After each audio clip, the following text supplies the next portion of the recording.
की नक्की कर्ज हे चांगलं की वाईट? जेव्हा त्या कर्ज घेऊन जर एखादी गोष्ट तुम्ही करत असाल ना आणि त्यातून उत्पन्न मिळत असेल हो. तर ते चांगलं. आणि जे कर्ज घेऊन जर ते उत्पन्न मिळणार नसेल, तुम्ही मगाशी संपत्ती सूत्राबद्दल बोललात, तर ते नक्की काय? संपत्ती सूत्र तुम्हाला तुमच्या आयुष्यात शेकूर करतं. आणि वेळा लोकांना उधार देतो पैसे, ठीक आहे, गरजेला आपण देतो, पण आपल्याला जेव्हा वेळ येते तेव्हा ती लोक पैसे परत पण देत नाहीत, ते आपला फोन पण उचलत नाहीत, आणि मग आपल्याला अशी वेळ येते की आपल्याला दुसरीकडून पैसे घ्यावे लागतात. की उधारी कधीही कुणाला देऊ नये. आज पण माझे मित्र मंडळी माझे 20-25 लाख रुपये येणं बाकी. मी माझे जीवाभावाचे मित्र गमावले पैशांनी. ते आज मला भेटतही नाही. मला दुःख पैशाचं नाही वाटत. आपल्याकडे छत्रपती शिवाजी महाराज आपल्याकडे होऊन गेले आणि त्यांनी एवढं स्वराज्य निर्माण केलं. मग आपली लोक त्यांना बघून जे धाडसी वृत्ती आहे किंवा काहीतरी करायला पाहिजे, तर तो आदर्श डोळ्यासमोर का नाही ठेवत? तर ते माणूस धाडजा आहे, तो धाडस करतो, विचारही करतो. बरोबर.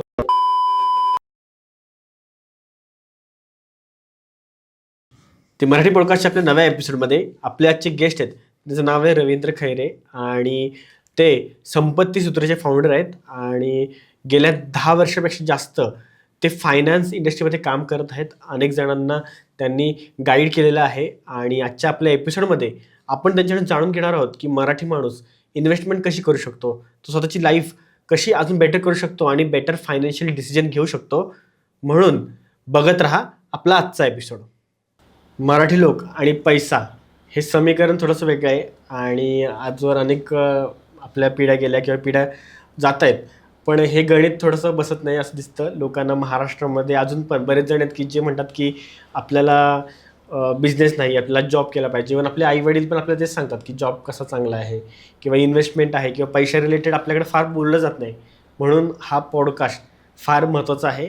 आणि रवींद्र सर, आज मला तुमच्याकडून हेच जाणून घ्यायचं आहे की मराठी माणूस बिझनेसमध्ये कसा येऊ शकतो आणि तो पैशाकडे बघण्याचा जो दृष्टिकोन आहे तो कसा वेगळा होऊ शकतो अजून, तर ते मला जाणून घ्यायचं आहे. तर पहिलं तर आहे सर की असं काय आहे की मराठी माणूस आहे तो खूप घाबरतो पैशाच्या रिलेटेड डिसिजन घेण्यासाठी? सगळ्यात बोलायचं झालं तर त्याला ऐतिहासिक कारण आहे. आता महाराष्ट्रामध्ये जेव्हा व्यावसायिक वगैरे चालू झालं ते इंग्रजाच्या काळापासून चालू झालेत.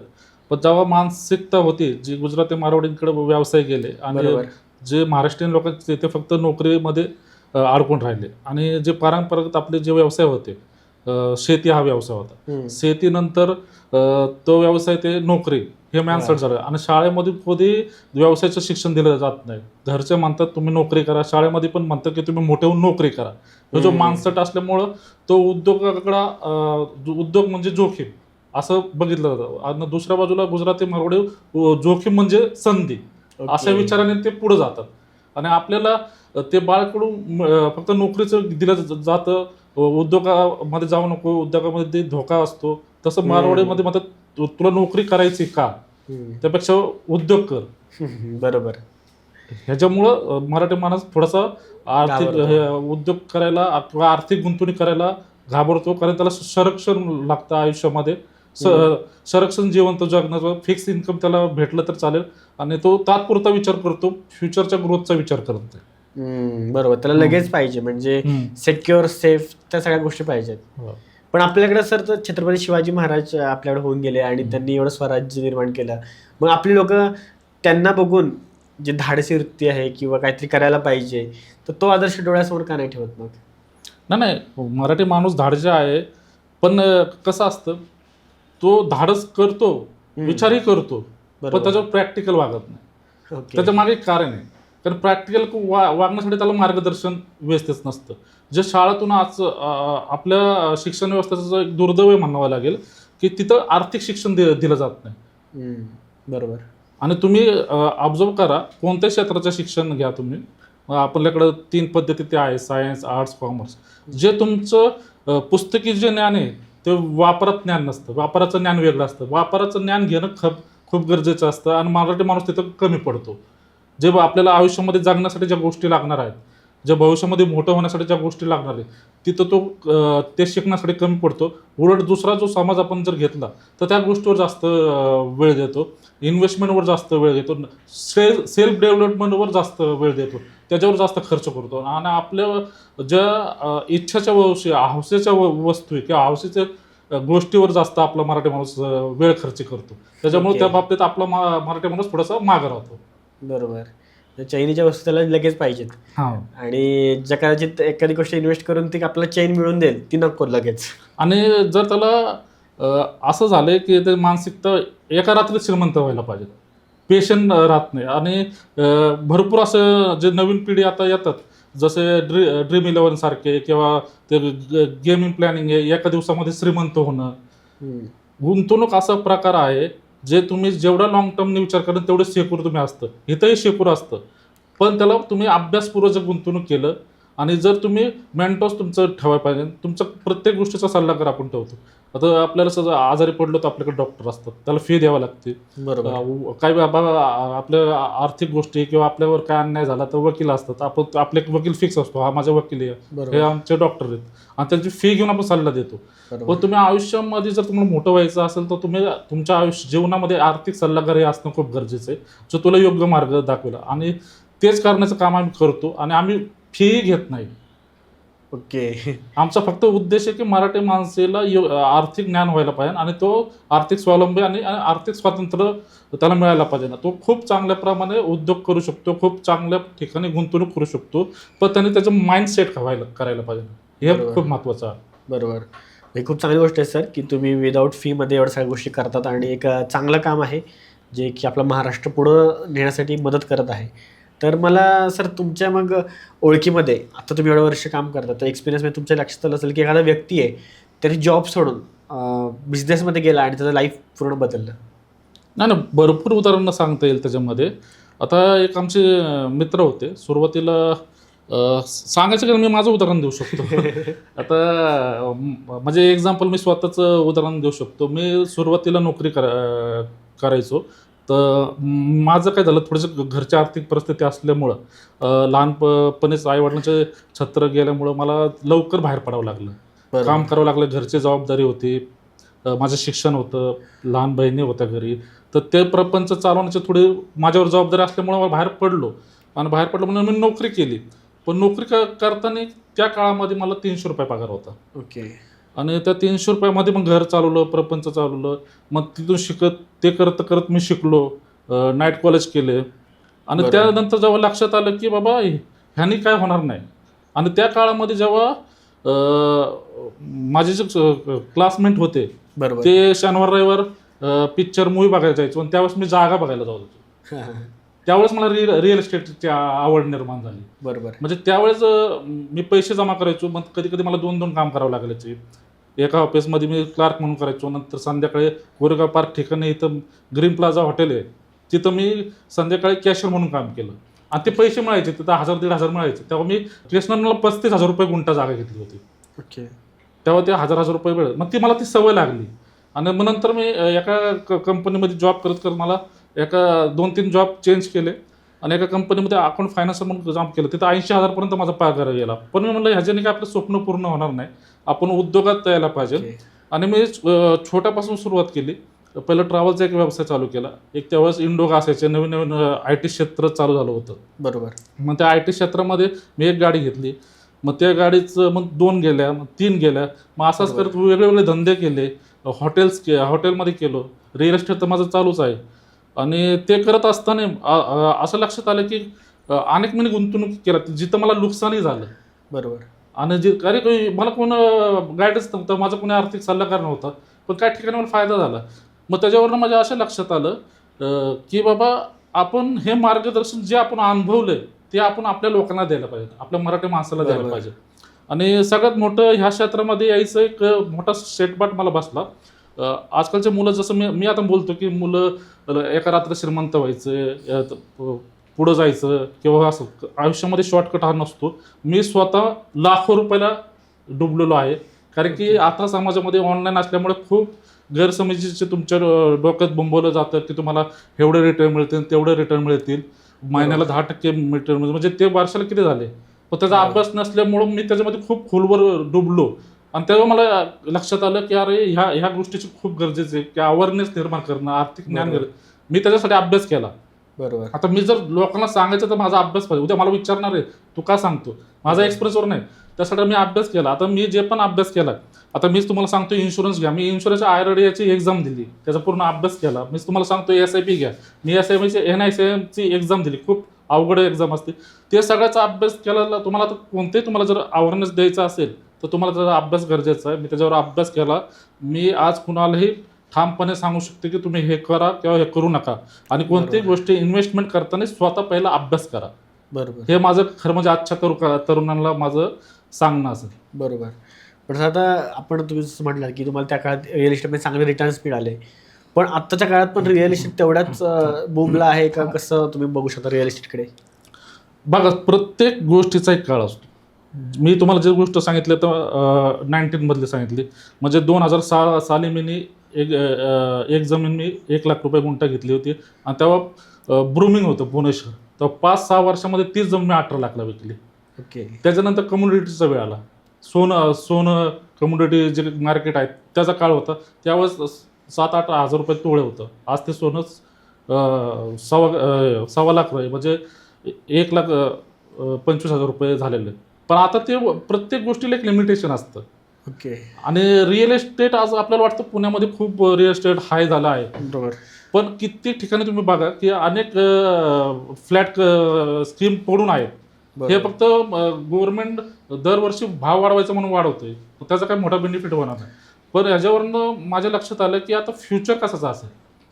फ्युचर हे इक्विटी मार्केटचाच आहे. रिअल इस्टेट कुठं तर थांबणार आहे. ओके. पण इक्विटी मार्केट, म्युच्युअल फंड ह्या गोष्टी, कारण की भारत हा डेव्हलपमेंट कंट्री, हे तुम्हाला वाटतच जाणार. जर तुम्ही याचा अभ्यास केला, जर 95 मध्ये 1 लाखामध्ये तुम्हाला 1 गुंठा जमीन मिळत होती. एक तुम्ही मारुती 100 घेऊ शकत होता. बरोबर. पण जेव्हा त्याच वेळेस 95 मध्ये जर तुम्ही जिंदलचं 1 लाखाचा शेअर घेतला असता तर आज त्याची किंमत 80 करोड रुपये. बापरे. हा जेव्हा मी अभ्यास केला, मला एवढ्या पटीने आता निपॉन जे म्युच्युअल फंड आहे त्याला 30 वर्ष झालं. त्यावेळेस जर 10,000 तुम्ही घेतले असते, 10,000 फक्त टाकून ठेवले असते, वन टाइम इन्व्हेस्टमेंट केली तर आज त्याची किंमत 40 लाख झालेली असते. ओके. ह्या अवेअरनेस लोकांना आपण द्यायचं. इक्विटी मार्केटमध्ये जे आता लोकांना, तरुणाला वाटतं ट्रेडिंग करायचं, इंट्राडेमध्ये कोणीही आयुष्यामध्ये सक्सेस होऊ शकत नाही. खूप कमी पर्सेंटेज आहे. पूर्ण रिपोर्ट आहे. कारण की त्याच्यामध्ये 93% लोक हा अपयशी ठरतात. खूप मोठं नुकसान होतं. 6-7% जे रिटर्न कमवतात ते पण FD सारखे रिटर्न 6-7% कमवतात. 1% माणूस त्याच्यामध्ये यशस्वी होऊ शकतो. तर माझं तरुणाला सांगणं असेल की ह्या भानगडीत पडू नका. जो पूर्ण दिवस काम करतो, सकाळी 9 वाजता मार्केट चालू झाल्यापासून 3:30 पर्यंत जो बसू शकतो एका जागी, त्यांनीच इंट्राडेमध्ये करावं. नाहीतर खूप चांगले फंड मार्केटमध्ये आहे, म्युच्युअल फंडमध्ये गुंतवणूक करावी, मार्गदर्शन घेऊन गुंतवणूक करावी. इक्विटी मार्केट जर तुम्हाला करायचं असेल तर त्याचा पूर्ण अभ्यास तुम्ही करायला पाहिजे. ओके. अभ्यास करताना जर ऑनलाईन आता तुम्हाला दिसतं की ऑनलाईन अरे हे मार्केट पुढं झालं काय, पण ते ऑनलाईनच्या भरोश्यावर बसायचं नाही. म्युच्युअल फंड घेताना ऑनलाईन लोक बघतात आणि घेतात. त्या कंपनीचा अभ्यास करायचा, फंडामेंटल त्या कंपनीचा बघायचा. त्याचा प्रॉफिट ग्रोथ तो कमी जास्त होतो, पण त्याची कंपनी ज्या पद्धतीने काम करते, कशी प्रगत होत चालली, त्याच्यावर जास्त फोकस देऊन त्या कंपनीचा आपल्याला शेअर घ्यायचा आहे. बरोबर. आणि त्या गोष्टी आम्ही मार्गदर्शन करतो. आम्ही तुम्हाला फक्त त्याचं शिक्षण देतो. तुम्हाला काय करायचं ते तुम्ही ठरवायचं. बरोबर. आम्ही कधीच सजेस्ट करत नाही तुम्ही हा घ्यायला. तुम्हाला सांगतो आम्ही हा म्युच्युअल फंड तुम्हाला हे एवढे रिटर्न देऊ शकतो, हे एवढं देऊ शकतो, शेवटी ठरवायचं तुम्हाला. हो. ह्या गोष्टीचं शिक्षण देण्याचं काम आम्ही सध्या करत आहोत. बरोबर. पण आता सर तुम्ही जे मगाशी म्हटलात की रिअल इस्टेटचा आता काळ थांबत चालला आहे आणि इक्विटी मार्केटचं होत चाललं आहे, वाढत चाललं आहे. आणि तुम्ही म्हटलात की त्या काळात जर एवढे पैसे त्यामध्ये इन्व्हेस्ट केले असते तर आता एवढे आपल्याकडे पैसे झाले असते. पण आता तुम्ही जे पिक केले स्टॉक्स किंवा काय, ते कदाचित बुमिंग आहेत, ठीक आहे. मग असे पण स्टॉक्स बरेचसे असतील ना की त्या काळामध्ये होते आणि आता ते एक्झिस्टच नाही करत आहेत. मग रिअल इस्टेटमध्ये तर जागेचा भाव कमी होईल हे फार कमी दिसतं, पण इकडे 1000मधला एखादा स्टॉक असेल तो जास्त पटीने वाढू शकतो का तेवढा पटीने वाढू शकतो. मग आपण कसा विश्वास ठेवायचा की आपण स्टॉक्सवर जास्त इन्व्हेस्ट केलं पाहिजे? नाही, तुम्हाला तेच म्हणतो मी की कोणत्याही गोष्टीमध्ये इन्व्हेस्ट करताना तुम्ही एका ठिकाणी कधी फंड इन्व्हेस्ट करायचा नाही. ओके. इन्व्हेस्टमेंट करताना तुम्ही त्याच्यामध्ये 4-5 पर्याय ठेवायचे. थोडेसे अमाऊंट तुम्ही लिक्विड फंडमध्ये ठेवायचे, जे तुम्हाला इमर्जन्सी फंड लागेल. इमर्जन्सी फंडमध्ये Okay. तुम्ही इन्व्हेस्टमेंट करायचे. काही इन्व्हेस्टमेंट तुम्ही लॉंग टर्मसाठी ठेवायची, तुमच्या रिटायरमेंटसाठी ठेवायची, आणि काही तुमच्या मुलांच्या एज्युकेशनसाठी, बाबा 10 वर्षांनी लागणार त्या पद्धतीने तुम्ही इन्व्हेस्टमेंट करू शकता. इक्विटीमध्ये करायचं असेल तुम्हाला इन्व्हेस्टमेंट, तर तुम्ही लॉंग टर्म 10 वर्षाचा पुढचाच विचार करून करायची. ओके. तुम्ही आजपर्यंत हिस्ट्री घ्या, जर 10 वर्ष पुढचा जर तुम्ही इक्विटी कोणतेही शेअर घेतला असेल तो तुम्हाला प्रॉफिटच देऊन जाणार. जर तुम्ही म्हणत असाल 1 वर्षामध्ये थांबला, मार्केट खाली गेलं आणि तुम्ही म्हणले की मला लॉस झाला, तर जर तुम्ही पेशंट ठेवलं, इक्विटी मार्केट म्हणजे पेशंट, ओके. तुम्हाला पेशंट ठेवावं लागणार. तसंच म्युच्युअल फंडमध्ये जर तुम्ही पेशंट ठेवले, कमीत कमी जर म्युच्युअल फंडमध्ये तुम्ही गुंतवणूक करत असाल, तर तुम्ही कमीत कमी 5 वर्ष थांबणं गरजेचं, त्याचे तुम्हाला रिटर्न करा. काय फंड तुम्ही FD मध्ये ठेवू शकता, फिक्स रिटर्न, काय डेप्समध्ये ठेवू शकता, तिथं तुम्हाला 5-6% मिळेल, पण तुमचं रक्कम डुबणार नाही.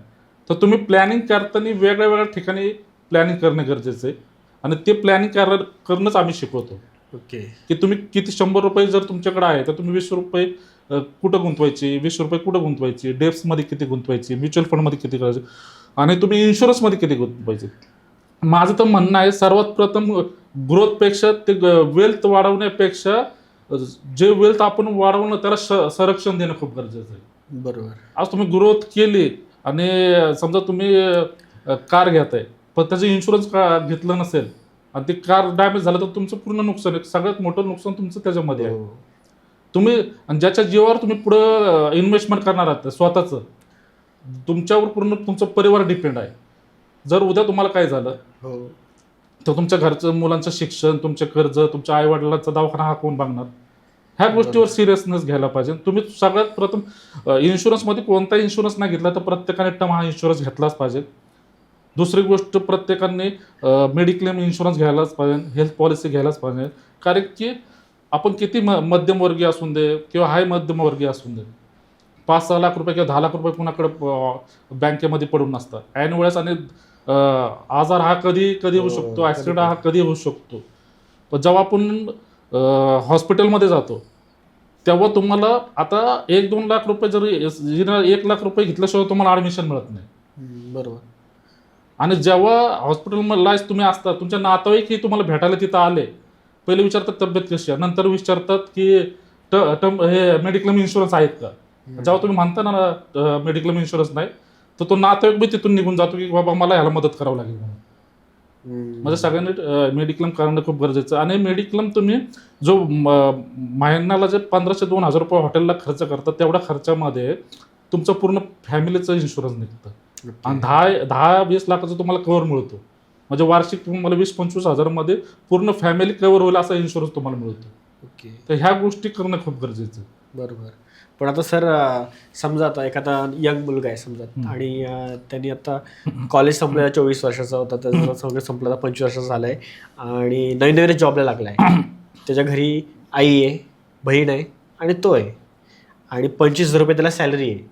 तर आता त्याची जर्नी पुढची कशी असली पाहिजे? त्यांनी ते 25,000 रुपये महिन्याचे आहेत, ते कसे वापरले पाहिजे? म्हणजे काय इन्व्हेस्ट केले पाहिजे, आणि कितीचे शेअर घेतले पाहिजे, आणि कितीचं इन्शुरन्स घेतलं पाहिजे, हे आप गाईड करा थोडंसं. बघा, आता टर्म इन्शुरन्स घ्यायचं म्हणजे त्याला काहीतरी नियम आहेत, कारण की कमी पैशामध्ये तुम्हाला जास्त कव्हर दिलं जातं. आता तरुण मुलांना जरा सुरुवात जेव्हा नोकरी करते, तर त्याला टर्म इन्शुरन्समध्ये तुमचं जेवढं इन्कम आहे त्याच्या नुसार तुम्हाला टर्म इन्शुरन्स दिलं जातं. ओके. तुमचा 5-6 लाखाचा जर इन्कम असेल वार्षिक, तर त्यानुसार तुम्हाला बाबा 1 करोडचा, कमी असेल तर 50-60 लाखाचा तुम्हाला इन्शुरन्स दिलं जातं. तर तरुणांनी काय करायला पाहिजे, सुरुवात करताना छोट्या अमाऊंटने करायला पाहिजे. कारण की सुरुवात करताना तुम्हाला इन्कम कमी असतं. इन्कम कमी असलं तुम्ही SIP सुरू करायला पाहिजे. ओके. SIP सुरू केल्यानंतर त्याच्यानंतर लगेच 1-2 वर्षामध्ये घर घ्यायचं प्लॅन करायचं नाही. जेव्हा तुम्ही इनिशियल लेवलला असता इन्कमच्या, जर तुम्ही घर घेतलं, जर तुम्ही 30-40 लाखाचं घर घेतलं, तुमचा जर पगार 70-80 हजार असला, तर तुमचे 40,000 रुपये EMI मध्ये जातात. ते बर्डन तुम्हाला पुढचे 20 वर्ष सहन करायचं. त्याच्यामुळं तुम्ही रिटायरमेंट प्लॅन करू शकत नाही, इमर्जन्सी फंड तुम्ही सेव्ह करू शकत नाही, तुमच्या मुलांचं भविष्य सिक्युअर करत नाही. जेव्हा तुम्ही घर प्रत्येकाने घर घ्यावं, पण घर घेताना त्या घरासाठी जेवढं तुमचं EMI जाणार आहे, त्याचं तुम्ही सेव्हिंग करायला चालू करा. तुम्ही जर आज 50 लाखाचं घर घेतलं की तुम्हाला 40,000 रुपये हप्ता बसतो. जर तुम्ही त्याच घरामध्ये रेंटने राहिला तर तेच घर तुम्हाला 10-15 हजार रुपये मिळतं. ते 35,000 जर तुम्ही वाचवले, त्याची SIP केली, तर 20 वर्षामध्ये तुमच्याकडं जी अमाऊंट होणार आहे ते 1.5 करोडपर्यंत जाऊ शकते. ओके. आणि तीच अमाऊंट जर तुम्ही 10 वर्षामध्ये गेली तर तुमची 1 करोडमध्ये अमाऊंट जाऊ शकते. तुम्ही डाऊन पेमेंटमध्ये घर घेऊ शकता. हे प्लॅन, कारण की त्यामुळेच आपलं काय होतं, मराठी माणसाला, तरुणांना प्रॉपर आर्थिक ज्ञान नसल्यामुळं किंवा त्यांचं कोणी मार्गदर्शन नसल्यामुळं, बरोबर. आणि घरामध्ये कुणी इन्शुरन्स करत नसल्यामुळे तो इन्शुरन्स करत नाही, म्युच्युअल फंड कोण करत नसल्यामुळे तो म्युच्युअल फंड करत नाही. तर हा दुसरा जर बिझनेस माइंडेड जो समाज आहे, बरोबर. गुजराती, मारवाडी, हे समाजाला पहिल्यापासून इन्व्हेस्टमेंटची असते. बरोबर. आणि दुसरं गोष्ट, त्यांनी सुरुवातीपासूनच जॉब करत असताना साईड बिझनेसचा विचार केला पाहिजे. ओके. साईड बिझनेस करता आता माझ्या ह्याच्याबरोबर 5 वर्ष मी नोकरीला झाला, एक्सपान्स झालो, मी एका सट झालो, तुम्हाला तुमच्या नोकरी मिसळ. पण हे इन्कम करताना साईड इन्कम चालू करणं खूप गरजेचं आहे, काळाची गरज आहे. हो. आता सर तुम्ही जो साईड इन्कमचा विषय काढला, ठीक आहे, पण आता मराठी माणसाकडे कसं होतं की साईड इन्कम चालू करायला पण, एखादा बिझनेस चालू करायला पण मग पैसे पाहिजे. जसं की गुजराती मारवाडी लोकांचं म्हटलं तर त्यांच्या आईवडील त्यांना सपोर्ट करतात की बाबा हे एवढं पैसे घे, तुझं काहीतरी चालू कर. पण आपल्याकडे ते कल्चर दिसत नाही. आपल्याला आपलेच कमवून मग त्यातून बाजूला करून तर घरच्या सगळ्या रिस्पॉन्सिबिलिटी करून आणि मग साईड बिझनेस चालू करा. तर त्यात कधी वेळच मिळत नाही का, सेव्हिंगच राहत नाही, मग कसं करणार? तर तुम्हाला सांगतो, तरुणांना ज्यांना उद्योग सुरू करायचा आणि त्यांच्या आईवडिलांना, आपण महाराष्ट्रामध्ये राहतो, आपण स्थानिक आहे, आणि गुजराती मारवाडी समाज, आपण सारखं गुजराती मारवाडी समाज करतो, म्हणजे आपण त्यांच्याशी कंपेअर नाही करत, किंवा मी उलट त्यांना अप्रिशिएट करतो त्यांचं उदाहरण, कारण की ते महाराष्ट्रामध्ये असतात, ते जास्त अनशुकर पाहिजेत. त्यांचं इथं काय नसतं, सगळं गावाला असतं, इथं त्यांचं घर नसतं, नातेवाईक नसतात, कोणी नसतं, ते इथं येऊन शिकू राहतात. त्यांना नियम तेच आहे, त्यांना टॅक्स तेच आहे, त्यांना उद्योग, त्यांना जो ग्राहक आहे तोच आहे. बरं. पण मराठी माणूस का शेकूर विचार करतो? उलट त्याला प्रोत्साहन द्यायला पाहिजे. एकतर त्याचं मी मागं म्हणल्याप्रमाणे शैक्षणिक वर्षामध्ये त्याला फक्त नोकरीसाठी शिकवलं जातं, उद्योगासाठी शिकलं जात नाही, आणि घरामधून फक्त तू नोकरी कर आणि तू घर घे, त्याच्यामध्ये त्याला अडकवलं जातं. त्यामुळे तू विचार करू नाही शकत. पण जर मराठी माणसाने विचार केला, तुम्ही लाख रुपये गुंतून खूप मोठा व्यवसाय सुरू करू शकता, तुमचं कॅल्क्युलेशन केलं. आणि मराठी माणूस काय करतो, सगळं स्वतःवरच घ्यायला बघतो. जर मी एखादा उद्योगही चालू केला तर पुढचा विचार नाही करत, त्याचं अकाउंटिंग पण मी बघणार, माल पण मी आणणार, दुकानात पण मी थांबणार. पण तसं मारवाडीमध्ये काय करतं, तो पूर्ण फॅमिलीला विसर, म्हणजे त्याच्या घरातल्या लहान मुलालाही तो थांबवतो, त्याला वस्तू आणायला लावतो, त्याला ग्राहकाला वस्तू द्यायला लावतो. आपली बायको असेल तर तिला तो गल्ल्यावर तरी बसवतो की बाबा तिला माहिती पडायला पाहिजे. ओके. एखादा कामगार तो ठेवतो, तो मोकळा राहतो की त्या धंद्याचे मार्केटिंग करायला, आणि तो बोलण्यामध्ये पटा येत असतो. आपला माणूस जेव्हा तुम्ही पाहिला असेल, मराठी माणूस उद्योगामध्ये तो वस्तू चांगली द्यायचा प्रयत्न करतो, पण त्याला ब्रँडिंग जमत नाही. तो क्वालिटी देतो, प्रामाणिक असतो, पण त्याला ब्रँडिंग जमत नाही. तो बोलण्यामध्ये कमी पडतो, कम्युनिटीमध्ये जाण्यामध्ये कमी पडतो, लोकांना माहिती नसतो. तो शेजारच्या मित्राला बी सांगत नाही की मी हे विकतोय, की माझा हा बिझनेस आहे. बरोबर. तेच जर दुसरी कम्युनिटी बघितली, ते व्यवसायाचे प्रत्येक ठिकाणी कुणीही भेटलं तर पहिले ते सांगणार की माझा हा व्यवसाय. तर ह्या ठिकाणी आपण कमी पडतो. ह्या गोष्टी मानसिकता बदलायला पाहिजे, आणि बाकी काही नाही, फक्त माइंडसेट तुमचं जर असेल की बाबा नोकरीमध्ये तुम्ही फक्त, मी नेहमी असतो, नोकरीमध्ये फक्त तुम्ही जगू शकता, पण जर उद्योग केला तर तुम्ही पूर्ण स्वप्न पूर्ण करू शकता, आणि तुमच्या पुढच्या पिढीचेही स्वप्न तुम्ही पूर्ण करू शकता. त्यामुळं आजकाल तरुणांनी उद्योगामध्ये येणं खूप गरजेचं आहे. बरोबर. पण मग सर आता कसं असतं की आपला जो मराठी माणूस आहे तो सडन जो लॉस असतो ना तो घेऊ शकत नाही. म्हणजे आता ज्याच्या घरच्या सगळा कारभार हा त्याच्यावर अवलंबून आहे, आणि समजा त्यांनी 1 लाख रुपये 2 लाख रुपये एक मोठी अमाऊंट त्यासाठी ती एखाद्या व्यवसायात गुंतवली तर ती सक्सेसफुल होणं ह्याच्या पलीकडे त्याला पर्याय नाही. आणि जर ती लॉस झाला तर परत अजून बरेच वर्ष मागं जातो. मग ते परत गोळा करा, परत आपल्या आई वडिलांना कसं सांभाळायचं, पुढं मग महिन्याचा खर्च कसा भागवायचा, आणि परत ओरड खायचा, हे एक भीती असते ना. आता तुम्ही छत्रपती शिवाजी महाराजांचं नाव घेतलं, त्यांनी एवढे किल्ले उभारले, लढले, त्यांचं प्रोत्साहन तरुण गेल्याचं पाहिजे. पण आपण काय होतं शिवजयंतीला जय शिवाजी जय किंवा काय गोष्टी आंदोलन असेल हे तिथं वापरतो. तुम्ही हे पाहिलं का शिवाजी महाराजांच्या एक वेळ अशी होती की जेव्हा त्यांनी तह केलता त्यांचे सगळे किल्ले अर्ध्याच्या वरती किल्ले त्यांना द्यावं लागले त्यामध्ये. पण महाराज तिथे थांबले का? ते म्हणले का सगळंच गेलं आता मी कसं लढू माझं काय होणार? ते परत उभं राहिले, परत आपली ताकद निर्माण केली, मावळे गोळा केले आणि जेवढे किल्ले त्यांनी गमवले होते त्याच्यापेक्षा डबल किल्ले त्यांनी परत जिंकले. बरोबर. मग ही मानसिकता आपल्या तरुणांमध्ये पाहिजे. महापुरुषाकडून तुम्ही काय घ्यायला पाहिजे की त्यांनी तुम्हाला काय शिकवण दिली ते तरुणांनी घ्यायला पाहिजे. बरोबर.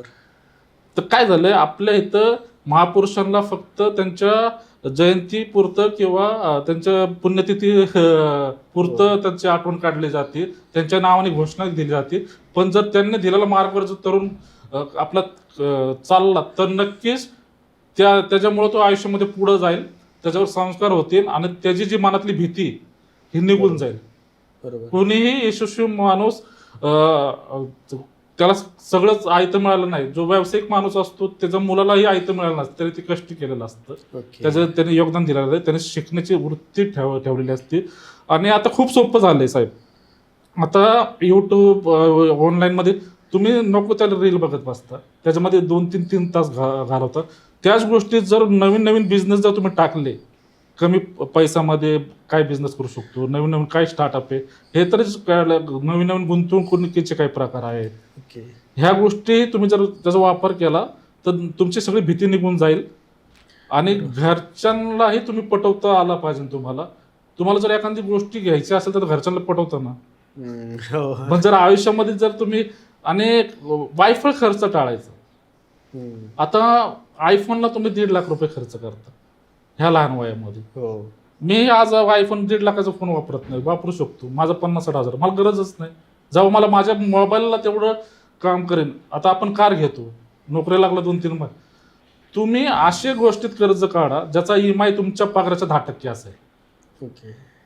तेवढंच अमाऊंटचं तुम्हाला कर्ज घ्यायचं आहे जर तुमचं पुढचा प्रपंच चालणार आहे. आणि तुमचा जो आयुष्यामध्ये फॉर्म्युला तुम्ही टक्के करा, 50-30-20 असा फॉर्म्युला टक्का. 50 तुमच्या गरजा, 30% तुमच्या इच्छा आणि 20% दर महिन्यामध्ये तुमचे सेव्हिंग व्हायलाच पाहिजे. हा जर फॉर्म्युला तुम्ही आयुष्यात ठेवला तर तो माणूस अपयशी होऊ शकत नाही. तो आयुष्यामध्ये कोणती अडचण निर्माण झाली त्याच्यासाठी एक बॅकअप तयार असतो. आणि मी तर म्हणेन 30% जर तुमची इच्छा असते, जर तुम्हाला वाटत असेल ह्याच इच्छाने जर मला काही उत्पन्नच मिळत नसेल तर इच्छाही मारण्यात काय हरकत नाही. जी गोष्ट गरजेची, कधी कधी काय होतं आपण बाजारात जातो, एखादी गोष्ट आवडते पण आपल्याला गरज नसते ती घेऊन ठेवतो, त्यातून काय उत्पन्न मिळत नाही. मग ते 30% मधले कधी 10%, 30% मध्ये 20% मध्ये इन्व्हेस्टमेंट करायला चालू केलं, त्याचा इफेक्ट तुम्हाला 10-15 वर्षांनी एवढा होईल ना. तुम्ही जेव्हा नोकरी करत असतात आणि नोकरी बरोबर जर तुम्ही साईड बाय साईड 20% इन्कम केलं, जेव्हा तुम्ही रिटायरमेंटला येता तुम्ही जी रिटायरमेंट जेवढे अमाऊंट तुम्ही कमवले असेल तेवढं त्याच्यापेक्षा डबल अमाऊंट तुम्हाला या गुंतवणुकीतून मिळते. आणि आपल्या मराठी माणसाला सरकारी नोकरी पाहिजे, प्रायव्हेट नोकरी पाहिजे. पण तुम्हाला वाटतं की मी रिटायरमेंट झाल्यावर माझ्याकडे एवढे पैसे असेल. मला सांगा, आज जी 1 लाख रुपयाची किंमत आहे ते 30 वर्षानंतर किती असणार त्याची किंमत? 20,000 रुपये असणार. तुम्ही जेव्हा इन्व्हेस्टमेंट करता ती इन्व्हेस्टमेंट जे तुमचं महागाई असते त्याच्यापेक्षा जास्त पाहिजे. आपण FD मध्ये करतो, RD मध्ये करतो, आणि महागाई किती टक्के वाढते? 5-6% वाढते, 7% वाढते. मग तुम्ही तुमची इन्व्हेस्टमेंट ते नुकसानीमध्ये करते. तुम्ही अशा ठिकाणी इन्व्हेस्टमेंट करायला पाहिजे जे इन्व्हेस्टमेंट तुमच्या महागाईचा रेशोपेक्षा जास्त पाहिजे. आणि ती इन्व्हेस्टमेंट तुम्हाला म्युच्युअल फंडमध्ये मिळते, इक्विटीमध्ये मिळते. आता जेव्हापासून मार्केट चालू झालं आपलं 2000 सेन्सेस होतं, 80,000चं पुढे गेलं आणि मार्केट वाढतच जाणार आहे. आणि 10-12% तुम्हाला रिटर्न मिळतातच. मग जेव्हा तुम्ही इथं इन्व्हेस्टमेंट करता जेव्हा तुमच्या त्या वेळेच्या इन्व्हेस्टमेंटला हे मॅच होणार आहे. त्यामुळे इन्व्हेस्टमेंट करताना महागाई जेवढ्या प्रमाणात वाढणार त्या प्रमाणात इन्व्हेस्टमेंट करायला पाहिजे. आणि तुमचं जे महिन्याचं बजेट तुम्ही बनवायला पाहिजे. की बाबा माझं गरजेच्या गोष्टी कोणत्या, मला ह्या महिन्याचं माझं देणं किती आहे, कर्ज किती आहे, मी सेव्हिंग किती केलं आहे. आणि हे बजेट करताना वर्षाचंही बजेट त्याच्यामध्ये ऍड करायला पाहिजे. काही गोष्टी आपल्या वर्षाला लागतात, वाढदिवसाचा खर्च असेल, दिवाळीचा खर्च असेल, तोही त्यातून मायनस करायला पाहिजे. आपण काय म्हणतो, हे महिन्याचं बजेट मी बनवलं, पण तो वर्षाचं बजेट त्यामध्ये ऍड होतं आणि ते पूर्ण कॅल्क्युलेशन तुमचं चुकतं. जर प्रॉपर जर तुम्ही प्लॅन केलं, तुम्ही 25,000 कमवा, काय हरकत नाही, 25,000 कमवा, त्यातले 10,000 बेसिक नीडला लावा, 5,000 तुमचं रेंट असेल, कुणाचं देणं असेल, 5,000 स्वतःसाठी वापरा आणि 5,000चे तुम्ही SIP करा. ओके. ती 5,000ची SIP तुम्हाला 30 वर्षामध्ये 1 करोड पर्यंत घेऊन जाईल. वा. मस्तच. मग असं असेल तर आपली मराठी माणसं नक्कीच बिझनेस जरी त्यांनी नाही केला, पण फक्त इन्व्हेस्टमेंटच्या जोरावर पण ते खूप पुढे जाऊ शकतात. आणि तुम्ही जो सल्ला दिलात तो म्हणजे मला तर फार आवडलं, की तुम्ही जे सांगितलं की वर्षभराचं गणित मांडा. आता काय होतं, बरेच वेळेला आपण फेस्टिवल जे असतात त्यात खूप पैसे खर्च करतो आणि अचानक वाटतं की अरे ह्यावेळी भाऊबीजेला तर 4,000 रुपये खर्च झाला आणि माझ्या महिन्याचं प्लॅनिंग तर नव्हतंच, आणि मग तो वायफळ खर्च होतो. आणि वायफळ खर्चामध्ये अजून एक आलं की सर, जे आता तुम्ही बघता की आजकाल इंटरनेटमुळं लोकांना ना खर्च करायची वृत्ती खूप वाढली. म्हणजे ह्याने असा वाढदिवस केला तर मी तसं करणार, त्याने तसं लग्न केलं तर मी तसं करणार.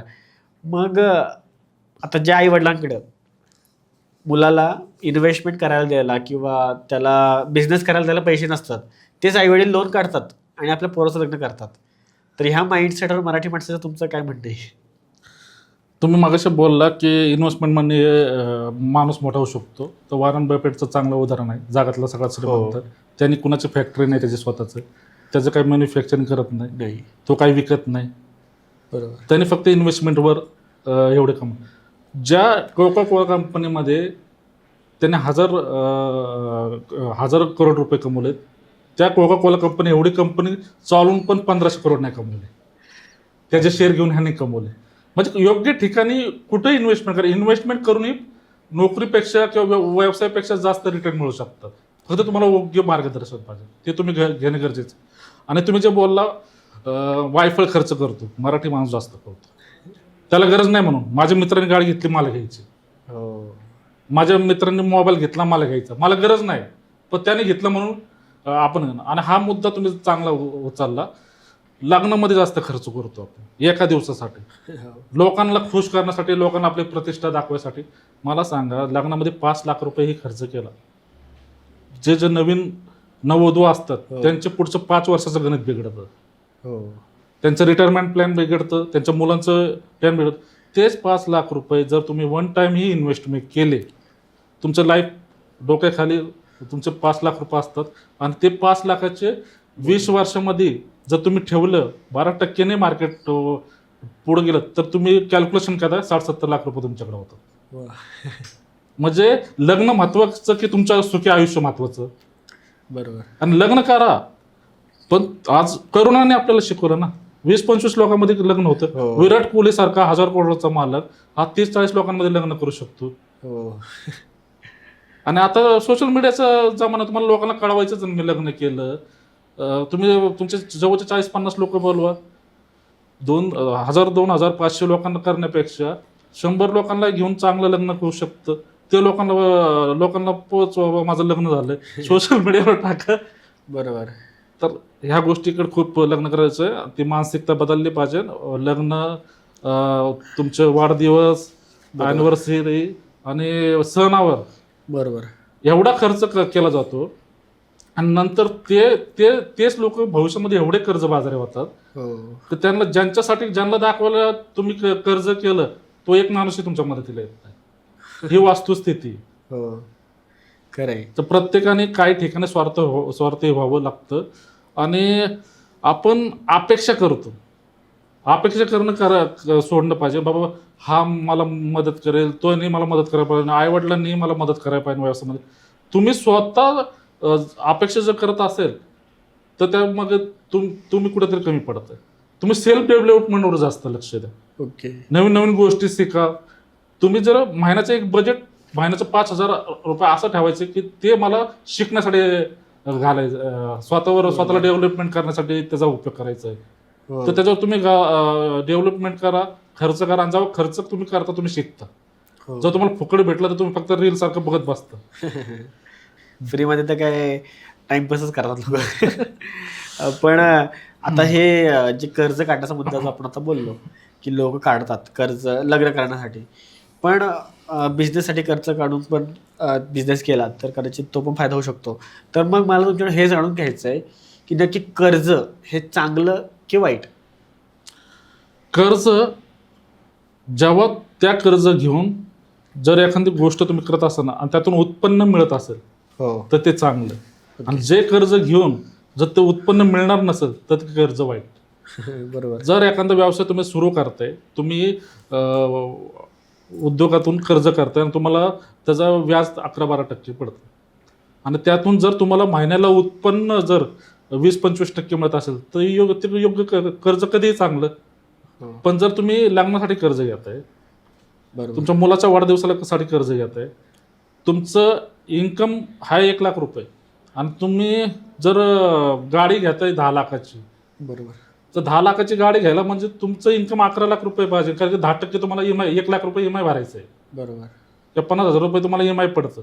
म्हणजे तुम्ही जेवढं म्हणजे 50 लाखाची जर तुम्हाला फॉर्च्युनर घ्यायची असेल तर तुमचं इन्कम किती पाहिजे, त्याचं 10% तुम्हाला हप्ता भरायचा आहे, 2.5 लाख रुपये तुम्हाला हप्ता भरायचा आहे, म्हणजे 25 लाख रुपये तुमचं इन्कम पाहिजे. बरोबर. जेव्हा तुम्ही जेव्हा 10 लाखाची गाडी घ्यायची असेल तर तुम्हाला EMI किती येणार, 50,000 रुपये. हो. तुमचं इन्कम किती पाहिजे, 5 लाख रुपये. तुमचं 5 लाख रुपये महिन्याला इन्कम येतो, तुम्ही 10 लाखाची गाडी घ्या. बरोबर. खरंय. तर तो फरक आहे की कर्ज चांगलं आहे, पण त्यातून उत्पन्न मिळत असेल तर कर्ज चांगलं आहे.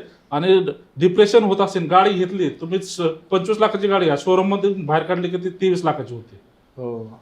ते डिप्रेशन होणार, आणि त्यातून उलट तुमचा खर्च अजून वाढणार, हो. त्याला महिन्याचा 10-15,000 रुपये. बरोबर. पण तुमचं आहे का तेवढं इन्कम? असं नाही की खर्च करू नये, खर्च करा, पण तुम्ही त्या गोष्टीला खर्च करताना तुम्ही कॅल्क्युलेशन केलं 50% तुमची नीड, तुमच्या पगाराची ते लागतेच. बरोबर. घर खर्च असेल, तुमचं EMI असेल, काय असेल, हो. 30% बाबा तुम्ही ऐन वेळेस मला हे घ्यायचं, मुलांना ते घ्यायचं, किंवा स्वतःच्या हौस आहे, मला फिरायला जायचं, ह्या गोष्टी, तर 20% तुम्हाला इन्व्हेस्टमेंट करायचं, आणि 30% तुम्ही हाऊस पूर्ण करायची. हो. त्याच्यामध्ये तुमचं EMI आलं, सगळ्या गोष्टी आल्या, तुमचं फोनचं बिल आलं, तुमचा कारचा हप्ता आला, तुमचा घराचा EMI, हे कॅल्क्युलेशन तुम्ही बसवायला पाहिजे. आणि हे कॅल्क्युलेशन बसवण्याचंच काम संपत्ती सूत्र करते. बरोबर. आणि सर तुम्ही अशी संपत्ती सूत्राबद्दल बोललात, तर ते नक्की काय ते आम्हाला सांगा. संपत्ती सूत्र तुम्हाला तुमच्या आयुष्य सेक्युअर करतं आणि तुमचं भविष्यही सेक्युअर करतं. तर त्यासाठी आम्ही पूर्ण अभ्यास केला. आम्ही सर्वात प्रथम टर्म इन्शुरन्स देतो, ज्याच्यामुळं तुमची फॅमिली सेक्युअर होते. उद्या तुम्ही असो नसो, तुम्ही जेवढे पण तुमच्या लायबिलिटी, त्यांचे जे खर्च असणार आहे, बरोबर, तुमच्या घरच्यांचे खर्च, एज्युकेशनचे खर्च, कर्ज, ते तुम्ही ते सेक्युअर करून ठेवता. दुसरं आम्ही मेडिक्लेम इन्शुरन्स देतो. बरोबर. आणि मेडिक्लेम इन्शुरन्स म्हणजे उद्या काय झालं पूर्ण फॅमिलीला तर ते सेक्युअर होतं. दुसरं आम्ही SIP करून देतो तुम्हाला. हो. आणि SIP केल्यामुळे तुमचं भविष्य सुरक्षित होतं. आता आम्ही जनरल इन्शुरन्स चालू केलं. ओके. उद्या तुम्ही जेव्हा जर तुमची गाडी घेतली आणि कुठं ऍक्सिडेंट झाला, कुणाला थर्ड पार्टी झालं, ओके. तिथेही 5-6 लाख रुपये किंवा मोठं नुकसान होतं, तो सेटबॅक तुमच्या पूर्ण भविष्यावर होतो. बरोबर. आणि आम्ही तुम्हाला इक्विटी मार्केटचे तुम्हाला ज्ञान देतो आणि तुम्हाला त्याचं शिक्षण देतो. त्याच्यामुळं तुम्हाला मग इक्विटी मार्केटचे ज्ञान देतो. आणि ह्या सर्व गोष्टी आम्ही प्लॅन करून करतो. आणि आता लोकांच्या धावपळीच्या जीवनात त्यांना वेळ मिळत नाही, हो. तर आम्ही त्यांच्या वेळेनुसार फक्त एक मेसेजवर त्यांच्या वेळेनुसार आम्ही त्यांच्या घरी जाऊन त्यांना प्लॅन देतो, त्यांच्या ऑफिसला जाऊन त्यांना प्लॅन देतो. आणि आम्ही कोणती फीज आकारत नाही. आणि हे सगळं जे प्लॅन देताना आम्ही पूर्ण मार्केटचा अभ्यास करतो. सगळ्या ज्याही मार्केटमध्ये टॉपचे कंपन्या आहेत त्या कंपन्यांसोबत आम्ही टाईप केलेला आहे. आणि त्या टाईप कंपनी थ्रू आम्ही सगळ्या गोष्टी लिगल प्रोसेस करून तुम्हाला त्या गोष्टी देतो आणि तुमच्याशी डिस्कस करतो की ह्या गोष्टी केल्या तर काय होणार आहे, हे SIP केलं तर हे फंड कोणते, तुम्ही कोणते फंड घ्यायला पाहिजे, मिड कॅप काय आहे तुमचं, स्मॉल कॅप काय आहे, लार्ज कॅप काय आहे, हे त्यांना नॉलेजही देतो. आणि जर तुम्ही टर्म इन्शुरन्स घेत असाल तर टर्म इन्शुरन्समध्ये प्रकार आहे, प्लेन आहे, इन्व्हेस्टमेंट प्लॅन आहे. तर तुम्ही टर्म बरोबर तुम्हाला इन्व्हेस्टमेंट प्लॅनही मिळतो. मेडिक्लेममध्येही चांगले चांगले प्लॅन आहे. कोणते बेस्ट प्लॅन आहे आम्ही त्यांना सांगतो आणि त्यांच्या इच्छेनुसार आम्ही ते त्यांच्याकडून करून घेतो. मस्तच. सुरुवातीला सर तुम्ही म्हणालात की मी आता लोकांना गाईड करतो की ते लाईफमध्ये फायनान्शियल डिसिजन कसे घेऊ शकतात. मग ही आयडिया तुम्हाला आली कुठून म्हणजे? खरं तर मी माझं घोरपडी गाव, तिथं मी वस्तीमध्ये राहायचो आणि तिथं थोडंसं त्या वस्तीमध्ये झालं तर माझ्या टायमाला मला मदतीला कोण नव्हतं. घरची परिस्थिती असे, पण मला इन्कम सोर्स लवकर बाहेर पडल्यामुळं माझ्याकडे पैसे यायचे. जसं माझ्या बरोबरच्या मित्रमंडळीकडनं त्यांना मी मदत करायचो. मग ते मला सोशल वर्कची आवड लागली. लोकांना मदत करणं, लोकांना त्यामुळे मी सामाजिक क्षेत्रामध्ये आलो आणि सामाजिक क्षेत्रानंतर मग मी मदत करायचो. समजा मुलांचं एज्युकेशन असेल, त्यांचं शाळेची फी कमी करणं, हॉस्पिटलचा खर्च म्हणा, कुणाला शिक्षणाला मदत करणं. बरोबर. पण एक ते लिमिटेशन होतं. म्हणजे मी ₹100 कमवायचो तर ₹50 लोकांनाच मदत करायचो. कारण की माझ्या वेळेस कोण नाही. तो माझा प्रामाणिक प्रयत्न मी करायचो. आपल्याकडे आहे. पण त्याच्यामध्ये लिमिटेशन आलं. जर मी म्हणलं यांच्या फी आपण दरवर्षी तर नाही भरू शकत. एखाद्या वर्षी हॉस्पिटलचा खर्च आपण किंवा आपल्या तिथल्या जे कार्यकर्त्यांना मदत करून, आपल्या ओळखीच्या लोकांना मदत करून आपण त्याला लिमिटेशन. तर मी विचार करतो जर ह्यांना मी आर्थिक साक्षर केलं तर ह्यांना जर तुम्ही मेडिक्लेमची पॉलिसी जर तुम्ही काढली तर तुम्हाला कोणाकडे जायची गरज नाही. बरोबर. कुणाला विनंती करायची गरज आहे, कर्ज काढायची गरज नाही. जर तुम्ही ₹2,000-3,000 जर महिन्याला ही बचत केली तरी तुमच्या मुलांची एज्युकेशनची तयारी पुढच्या वर्षाची होऊ शकते. हो. तर ह्याच्यावर मी म्हणलं ह्याच्यावर काम करू. त्यांना मी ₹10,000 नाही दिले, पण 10,000 वर्षाचे कसे वाचवता येईल जर हे जरी लोकांना शिकलं, हे तर बरोबर. समाजकार्य आहे. हो. तर मी त्याचा 20-22 वर्षाचा माझा अनुभव होता सामाजिक कार्याचा. तर त्याचा उपयोग मी म्हणलं ह्या लोकांना आपलं आर्थिक साक्षर करायचं आणि त्याला आर्थिक स्वातंत्र्य मिळून जायचं. म्हणजे त्याला कुणाची गरज लागणार. उद्या त्यांनी मला त्याच्यासाठी फोन करायला नाही पाहिजे. पण त्यांनी मला ह्याच्यासाठी फोन करायला पाहिजे नव्हतं. तुम्ही मला 5 वर्षापूर्वी सांगितलं होतं इथे इन्व्हेस्टमेंट कर. त्याच्यामुळं 5 वर्षामध्ये माझ्या मुलाच्या एज्युकेशनला ते कामाला आलं. ह्या गोष्टी वर काम करायला मग नंतर मी सुरुवात केली. म्हणजे हे पण माझं आवड आहे ना, मग ह्या थ्रू काम करू आणि त्याच्यामुळे मला प्रेरणा मिळाली. त्याच्यामुळे संपत्ती सूत्र मी सुरू केलं. हो, मस्त. आणि चांगलं आहे लोकांना मदत करण्याच्या दृष्टीने तुम्ही चालू केलं. तर तुम्ही जसं मगाशी म्हटलात की 50% तर माझे लोकांना मदत करण्यात जात होते पैसे. मग सर अजून एक असतं ना की आपण खूप वेळा लोकांना उधार देतो पैसे. ठीक आहे, गरजेला आपण देतो. पण आपल्याला जेव्हा वेळ येते तेव्हा ती लोकं पैसे परत पण देत नाहीत. ते आपला फोन पण उचलत नाहीत आणि मग आपल्याला अशी वेळ येते की आपल्याला दुसरीकडून पैसे घ्यावे लागतात. मग नक्की उधारी आपल्या मित्रांना द्यावी की न द्यावी? ह्या बाबतीत माझं स्पष्ट मत असेल की उधारी कधीही कुणाला देऊ नये. हे माझं स्पष्ट मत आहे. माझा वैयक्तिक अनुभव आहे. मी माझ्या त्या काळामध्ये मित्रमंडळीला, आज पण माझ्या मित्रमंडळीकडून माझे 20-25 लाख रुपये येणं बाकी. हे बोलणं चुकीचं आहे ब्रॉडकास्टवर.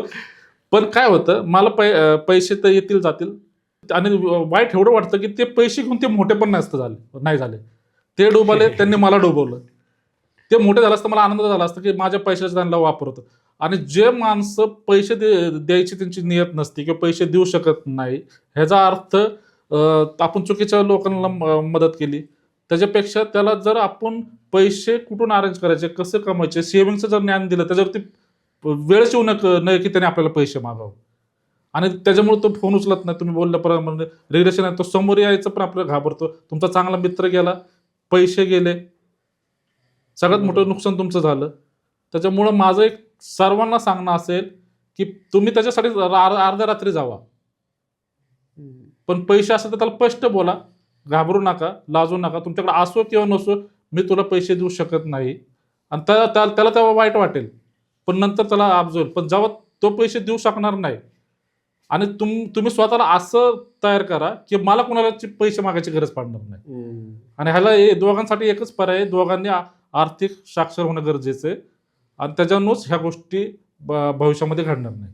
बरोबर. कारण अनेक जण आजकाल असं जगात कुठला माणूस भेटणार नाही किंवा क्वचित अशी लोक भेटतील की पैसे दिले आणि त्याचे पैसे परत आलेत.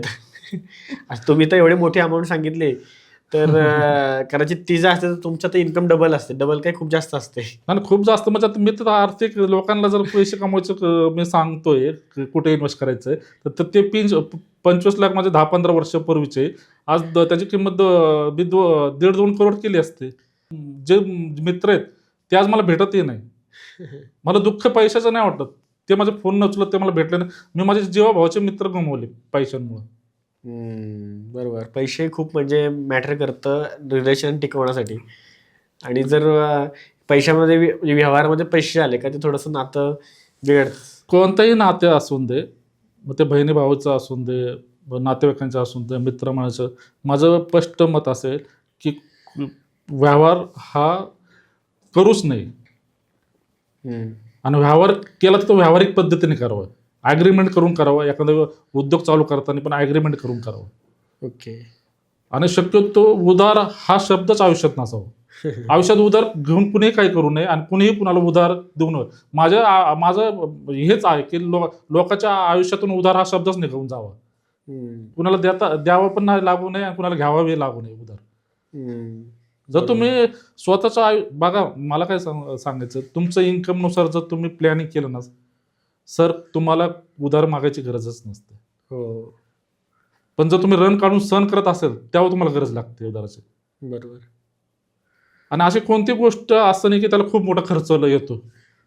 तुम्ही मेडिक्लेम जर काढलं, तुमचं दवाखान्याचं हे करतो, तुम्ही मुलांसाठी प्लॅनिंग जर केलं, आता फी समजा 40-50 हजार रुपये, तुम्ही जर 25,000 कमवत असला आणि आपण पुणे शहरात राहतो, कमीत कमी माणूस 25,000 कमवतो, तर मुलांच्या शिक्षणाला 3-1 हजार रुपये सेव्हिंग करू शकतो. पण तुम्ही त्या मुलाच्या वाढदिवसाला 20,000 रुपये खर्च करतात. 50 मुलांना तुम्ही स्नॅक्स घालवलं, तर तुम्ही विचार करा, तुमच्या वेळेला तुम्हाला केक तरी माहिती होता का? नव्हता. हा, केक माहीत नव्हता आपल्याला. आपल्याला कपडे वर्षातून एकदा मिळायचे. आज आपल्या मुलांना आपल्यापेक्षा किती पटीने देतो. त्याच्यासाठी केक आणतो, त्याच्या मित्रांना स्नॅक्स देतो, म्हणजे आपल्यापेक्षा खूप चांगलं देतो त्यांना. पण त्यांना एवढं पण नका देऊ नका की आयुष्यामध्ये ते काही करू शकणार नाही. त्याला प्रत्येक गोष्टीची जाणीव करून द्या. आणि हेच जाणीव करत नाही. मुलगा हट्ट करतो म्हणजे त्याला काहीतरी घेऊन द्यायचं, त्याला गाडी घेऊन द्यायची. म्हणजे तो 10वी-11वी झाला की त्याला मोटरसायकल घेऊन द्यायची. पण ते मोटरसायकल कमवण्यासाठी त्याला ते प्रेरणाच नाही मिळत की बाबा मला जायचं असं. तो जेव्हा बसमध्ये जाईल, टॅक्सीमध्ये जाईल, त्याला जग कळेल. त्या ह्या गोष्टी थांबायला पाहिजे आणि त्याचा उपयोग नक्कीच त्या मुलाच्या भविष्यावर होणार आहे. बरोबर. खरं आहे सर. आणि मग आता आपण हे पॉडकास्टमध्ये सगळ्या गोष्टी डिस्कस केल्या सुरुवातीपासून, म्हणजे इन्व्हेस्टमेंटपासून आपल्या मराठी माणसांनी कसा उद्योग करायला पाहिजे, परत कर्ज चांगलं की वाईट असतं, म्युच्युअल फंड आणि स्टॉक मार्केट सगळ्याबद्दल आपण डिस्कस केलं आणि तुमची जर्नी पण आपण जाणून घेतली.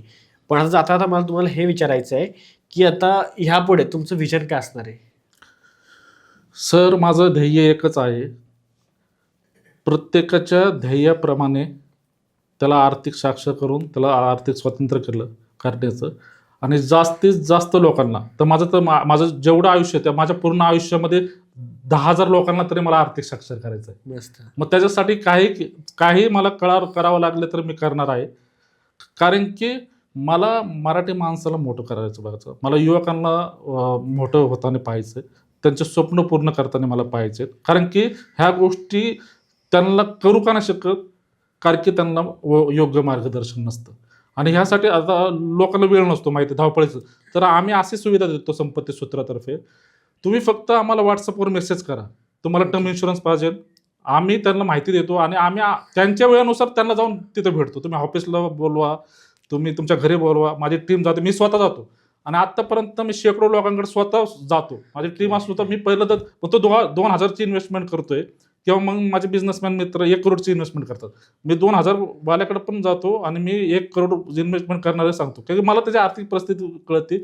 मी त्याचं पूर्ण डॉक्टर कसं तुमचं सगळं चेकअप करतो, हेल्थ चेकअप, तसं मी त्यांचं वेल्थ चेकअप करतो आणि त्यानुसार त्यांना, आणि ते आवडतं. आणि मला आयुष्यामध्ये विजन मिळाले, कारण मी अनेक व्यवसाय केले पण त्याच्यामध्ये मला विजन मिळत नव्हतं. मला काय करायचं, पैसे येतात, पैसे तुम्ही करू शकता, ती मजा येत नव्हती. पण हे काम करताना मला आनंद मिळतो. आणि मराठी माणसं तुम्हाला टाळतात, बाबा त्यांना वाटतं हा इन्शुरन्स एजंट आहे का, ह्याचा काय स्वार्थ आहे का, म्हणजे त्या मानसिकता कशी आहे, हे मला 10 रुपये मिळतात त्याचं काय नाही, पण माझ्यामुळे ह्याला 2 रुपये मिळतात ना, ह्याचं दुःख जास्त असतं मराठी माणसाला. पण दुसऱ्या कम्युनिटीचे काय म्हणतात, बाबा त्याला किती मिळवून दे पण मला काहीतरी मिळतात ना.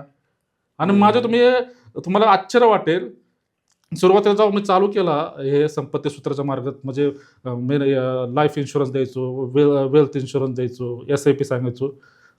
माझं टार्गेट मराठी माणूस होतं, पण सगळ्यात जास्त माझे क्लायंट गुजराती मारवाडी होते. त्यांना सांगितलं की लगेच ते करायचे, आता त्याला पटायच्या गोष्टी, पण मराठी माणूस मला टाळायचा. पण आता बदललं भरपूर. म्हणजे जेव्हा तुम्हाला मी सांगितलं, प्लॅन दिला, तुम्हाला तर आवडला, मग तुम्ही सांगायला सुरुवात केली. माझं काय म्हणणं आहे, एखादा माणूस तुम्ही सांगताय ना, तर तुम्ही त्याला बोलवा, त्याचं ऐकून घ्या.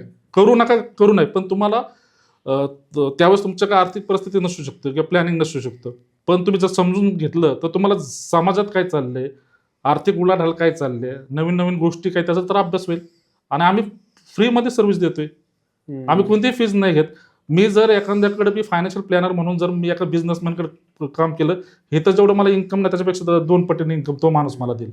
बरोबर. पण मला एकाचकडे अडकून नाही राहायचं. मला माझं विजन वेगळं आहे. मला जास्तीत जास्त लोकांना आर्थिक साक्षर करायचं, आणि ह्यातून काही खूप मोठे पैसे मिळतात नाही. हे सगळं जास्तीत जास्त याचा खर्चच आम्ही लोकांना करतो. बरोबर. पैसे कमवायचे अनेक पर्याय माझ्याकडे आहेत, मी अनेक उद्योग केले, पण मी हाच पर्याय का निवडला की ह्यातून मला लोकांना साक्षर करू शकतो, मी आर्थिक साक्षर करू शकतो. आणि ह्या गोष्टी जर घडल्या तर खूप मोठ्या प्रमाणात बदल परिवारामध्ये. आणि परिवारामध्ये आर्थिक गोष्ट, परिवार मोठा झाला तर समाज मोठा होतो, आणि समाज मोठा झाला की देश मोठा होतो. बरोबर. हे माझं विजन आहे की जास्तीत जास्त, म्हणजे माझं तर टार्गेट आहे आयुष्यामध्ये 10,000 लोकांना आर्थिक साक्षर करून त्यांना आर्थिक सबल करायचं, समाज मोठा करायचा आहे. आणि त्यासाठी आपल्या देशाला ते माझं योगदान असेल. खरं आहे सर. आणि आय होप लोक जे आपल्या पॉडकास्टमध्ये गोष्टी सांगितल्या सगळ्या ऐकतील, आणि तुमचं जे विजन आहे ते पूर्ण करायला तेही मदत करतील. तर थँक्यू सर, तुम्ही आमच्या चॅनलवर आलात आणि आपल्या लोकांना गाईड केलं. थँक्यू. जय महाराष्ट्र. जय महाराष्ट्र. आय होप तुम्हाला व्हिडिओ आवडला असेल तर लाईक करा, कमेंट करा, आणि चॅनल सबस्क्राईब जरूर करा. कारण जेवढे आपले सबस्क्रायबर वाढतील तेवढे चांगले चांगले गेस्ट आपण आपल्या चॅनलवर आणू शकतो. म्हणून चॅनल सबस्क्राईब करा आणि जाणून घ्या आपल्या लोकांच्या गोष्टी आपल्या मराठीत, फक्त आणि फक्त दी मराठी पॉडकास्टवर.